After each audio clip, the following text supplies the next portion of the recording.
Hey, I'm Danny.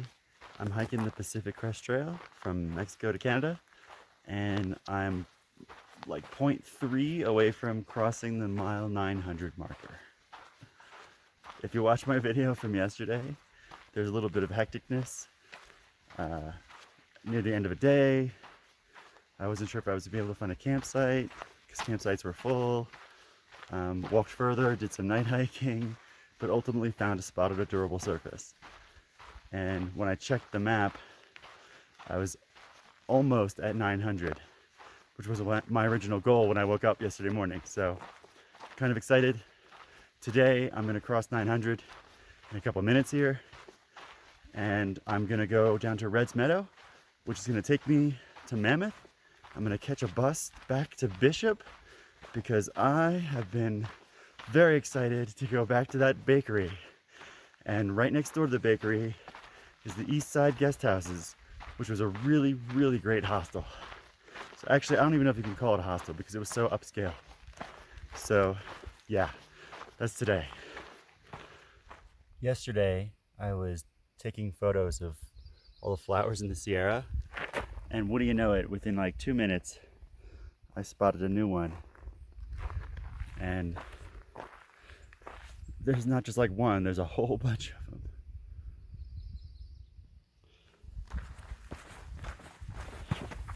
Yeah, 900 on the Pacific Crest Trail.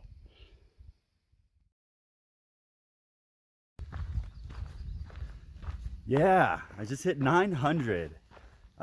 It's just friggin' crazy. Like, when I started this, I remember the first 100 miles just taking forever. And then thinking, how on earth am I gonna go 2,660 miles? And now it's like I blow through 100 miles in less than a week. So I'm super excited that Canada is very attainable right now. It's so cool. So right now, next stop is Red's Meadow, which is 8.6 miles away, which for me should take maybe 4 hours. So yeah, let's get to it.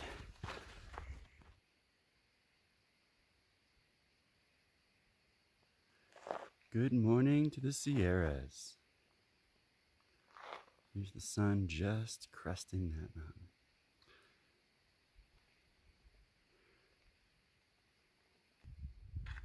I'm trying to figure out what kind of bird this is. It's super big. It's like the size of a chicken, maybe? It's making that low noise.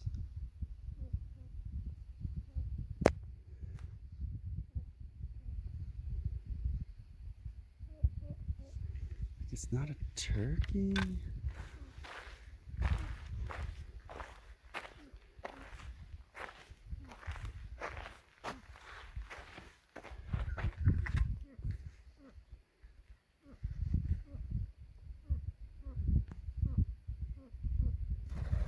Oh, wow, you can fly. I didn't expect that. But I see chicks over here. Oh, he just fell down.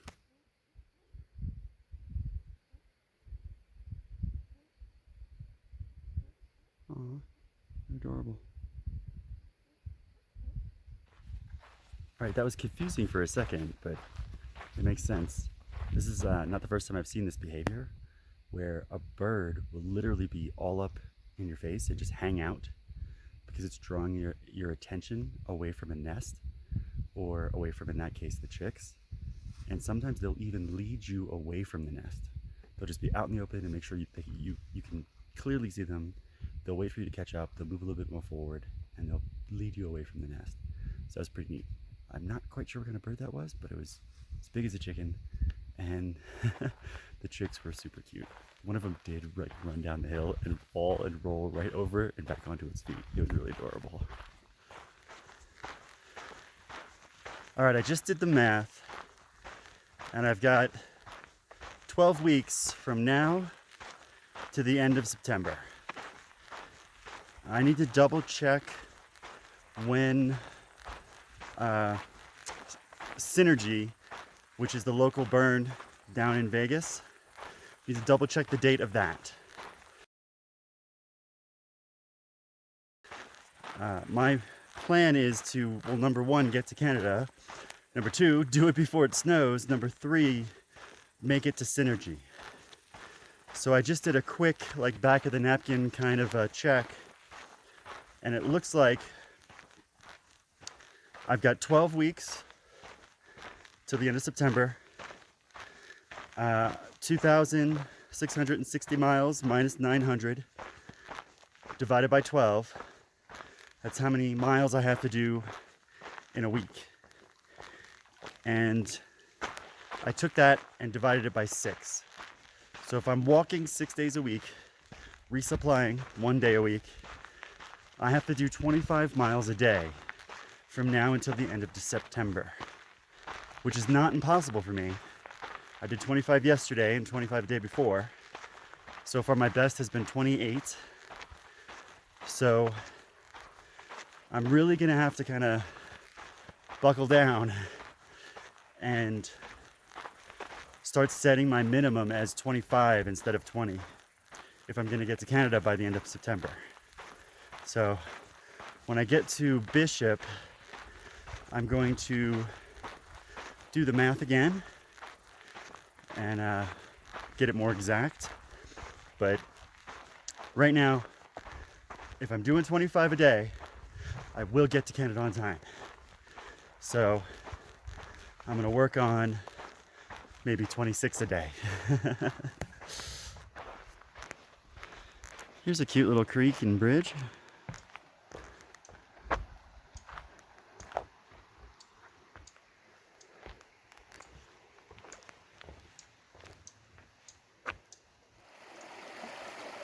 And this is that same creek, and this is where it's running, where it's falling and making noise.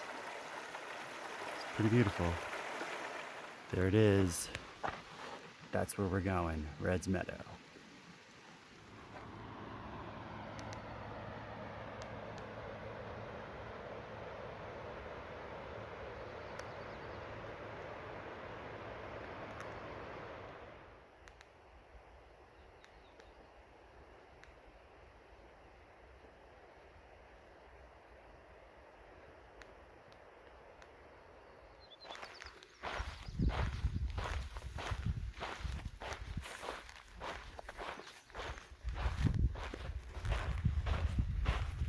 Wow, it looks like a lot of this is burned before. Wow.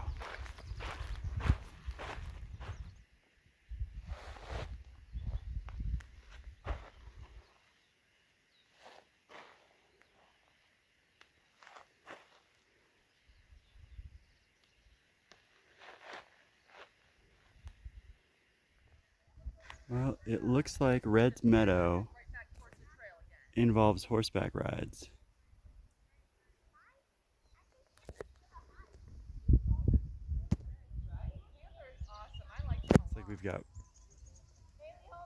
Looks like we've got one stubborn horse. Oh, he's moving now. Yeah, I cut out all those other horses because they had kids riding on them.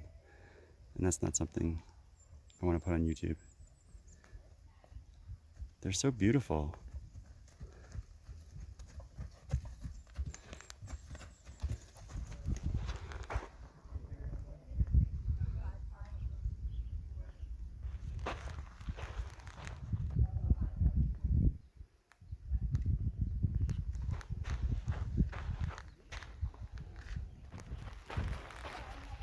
All right, in theory, we're going towards the bus stop. Horse trailer, RVs. Oh, over there's a bus. What up? I literally just ran into Rudolph. Just enough time to give him a hug. Looks like the bus is pulling away, so I missed it. But yeah. Tipped me off that there's a hiker box and they left 2 bus tickets in it, so I'm gonna go check that out.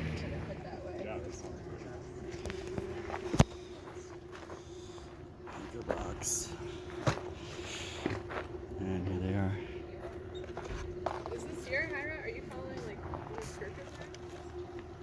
Okay, I finally made it to a trash can, and I've got this.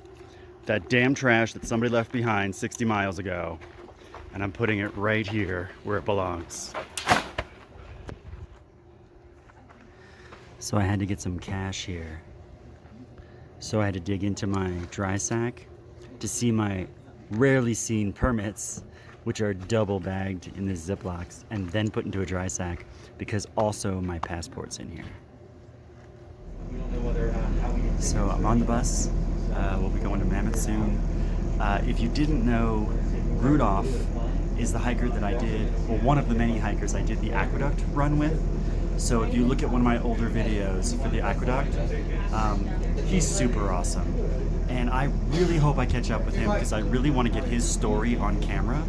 He came out here and did not know what he was doing. He thought he was just going on like a day hike. He showed up with minimal, like he had 1.5 liters worth of water with him, and that's it, when he was at Campo, at Mexico. And he has adapted so well. He did like a 37-mile day the day that I met him at the Aqueduct, which was in Hikertown. So to run into him again was friggin' awesome. I got a quick hug and this, and yeah, I really hope to catch up with him. If you see the video when we did the Aqueducts, part 1, he is the one who is walking through the sun at the sunset video. It's really, really beautiful. So, okay, so we'll see what happens next. I'm on my way to Mammoth.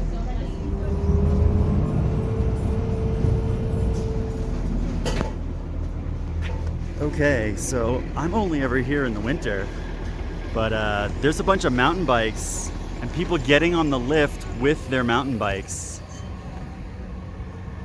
See these bikes going up?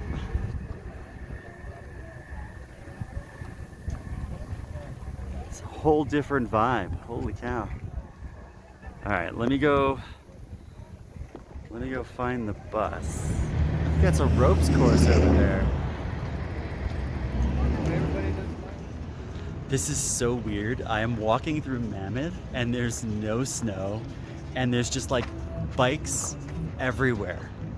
Like, it's a totally different vibe. I had no idea that it had this much activity in the summer, and I live so close in Vegas, I should be out here more often. So yeah, I'm pretty excited about this. This is a nice find for someone who lives in Vegas. All right, it's about 12:30. I'm at the Vons, where the bus stop is. The bus comes at 2. I'm eating some food and got some hooch. Don't tell anybody. So I did half a resupply in Mammoth, in Vons, got on the bus, going to Bishop now. I'll do the other half of the resupply in Bishop. You know those cutaway things? Should have seen me out there with the car. Okay, so I made it back to East Side Hotel. What is this? Okay, I'm back in East Side Hotel Suites, and my phone actually died on the bus, so no footage of town or anything like that. I did half a resupply at Vons before I got on the bus. I'm gonna do the other half later. Right now all my laundry's happening, so that's in the washer, and I'm wearing the only 2 articles of clothing that aren't currently in the washer. So yeah. I want to run out and run a bunch of errands, but I've got no clothes and no socks. So I'm just going to chill here and probably upload some videos and edit some stuff and just relax. Also, it turns out that there's a bunch of beer in the fridge that is totally up for grabs. So maybe I'll just hang out here for a while.